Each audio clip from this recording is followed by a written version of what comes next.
Shalom saudara-saudara, mari kita bersaat teduh. Hari ini saat teduh kita dari Kidung Agung 1 dan Kidung Agung 2. Tetapi saya ingin membawa kita pada Kidung Agung yang pertama.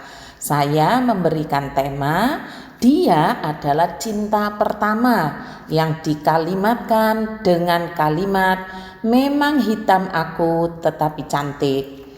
Kitab Kidung Agung ini ditulis oleh Salomo pada masa mudanya. Isi kitab ini tidak dapat dianalisis dengan mudah. Isinya tidak bergerak secara metodis dan logis dari pasal pertama hingga terakhir, melainkan melingkar-lingkar sekitar tema inti, yaitu kasih. Jika kita membaca dalam terjemahan bahasa Indonesia, maka kita akan mendapatkan kesan sensual. Pertanyaannya, mengapa dimasukkan dalam Alkitab? Apa tujuannya? Nah, saudara, kita mau belajar tentang kitab ini. Kitab ini diilhamkan oleh Roh Kudus dan dimasukkan ke dalam kanon Alkitab untuk menggarisbawahi asal-usul ilahi dari sukacita dan martabat kasih manusia di dalam pernikahan. Kitab Kejadian menyatakan bahwa seksualitas manusia dan pernikahan mendahului kejatuhan manusia ke dalam dosa. Walaupun dosa telah menodai bidang pengalaman manusia yang paling penting ini, Allah ingin kita tahu bahwa pernikahan itu bisa murni, sehat, dan indah. Karena itu Kidung Agung memberikan model yang bersifat memperbaiki di antara dua ekstrem dalam sejarah manusia. Yang pertama, peninggalan kasih pernikahan untuk perilaku seksual yang tidak wajar, yaitu hubungan homoseksual atau lesbian dan hubungan heteroseksual sepintas di luar pernikahan. Dan yang kedua, ekstrem yang kedua, pertapaan yang seringkali secara keliru dianggap pandangan Kristen terhadap seks yang menyangkal kasih jasmania di dalam hubungan pernikahan. Nah, setelah kita mengetahui bagaimana rahasia membaca Kidung Agung, sekarang dengarkanlah Kidung Agung pasal yang pertama, ayat pertama sampai 17. Kidung Agung dari Salomo. Kiranya ia mencium aku dengan kecupan, karena cintamu lebih nikmat daripada anggur. Harum bau minyakmu bagaikan minyak yang tercurah namamu. Oleh sebab itu gadis-gadis cinta kepadamu. Tariklah aku di belakangmu, marilah kita cepat-cepat pergi. Sang Raja telah membawa aku ke dalam mahligai-mahligainya. Kami akan bersorak-sorai dan bergembira karena engkau. Kami akan memuji cintamu lebih daripada anggur. Layaklah mereka cinta kepadamu. Memang hitam aku, tetapi cantik. Hai putri-putri Yerusalem, seperti kemah orang Kedar, seperti tirai-tirai orang Salma.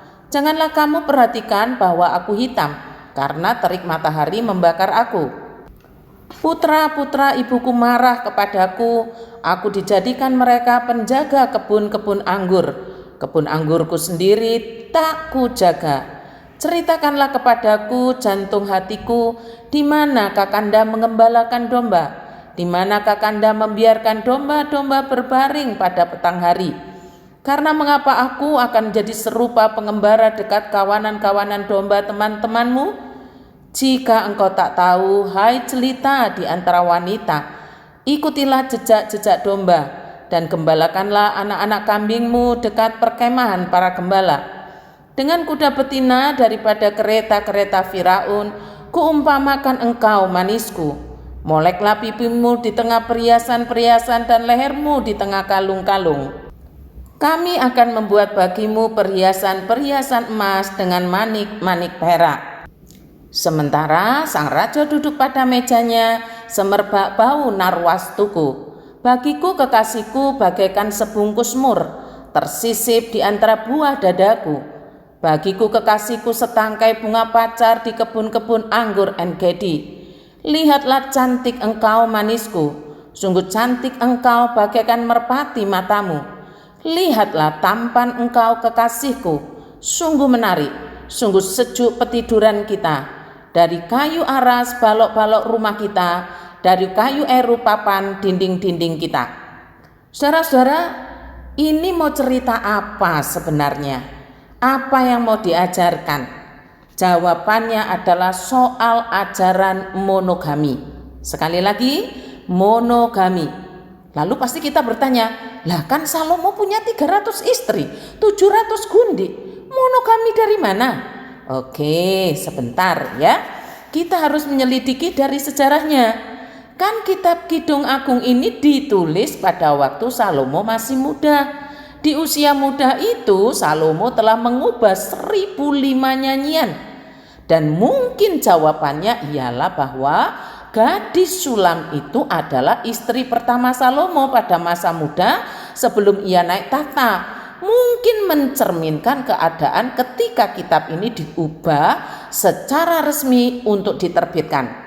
Gadis Sulam dilukiskan sebagai gadis biasa dari pedesaan, menarik dan jelita.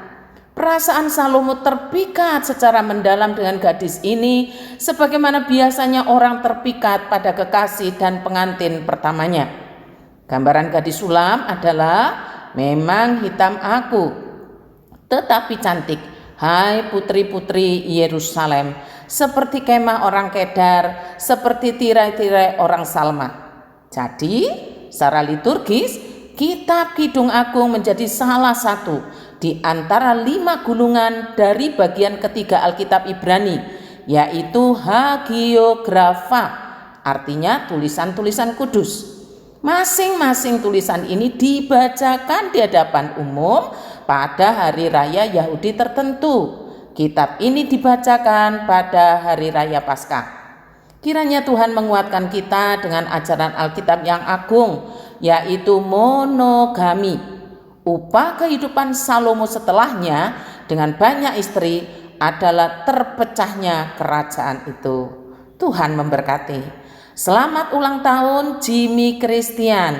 Kiranya bertambah-tambah kasihmu kepada Tuhanmu dan kepada sesamamu.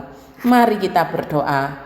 Tuhan, terima kasih bahwa Alkitab dengan jelas mengajarkan ajaran monogami sebagaimana yang telah Engkau tetapkan sejak penciptaan. Kami bersyukur kiranya semua umat-Mu yang mendengar kembali mengokohkan pernikahannya untuk tidak memikirkan hal-hal yang di luar ajaran Tuhan. Retreat sekolah minggu pada tanggal 17 sampai 18 Februari hari Jumat dan Sabtu, kegiatan komisi remaja renang bersama pada tanggal 18 Februari, retreat guru nasional hari ini adalah hari terakhir, dan penjaringan bakal calon majelis penatua Tuhan kami serahkan dalam tangan-Mu. Berikan hati untuk memikir dan menyusun semua pekerjaan ini agar milik-Mu mengalami perjumpaan dengan Tuhan, perjumpaan yang indah. Biarlah Engkau memelihara gereja-Mu dengan orang-orang saleh, orang-orang rohani, pemimpin-pemimpin yang berpikir seperti Kristus, merasa seperti Kristus. Di dalam nama Tuhan Yesus kami berdoa. Amin.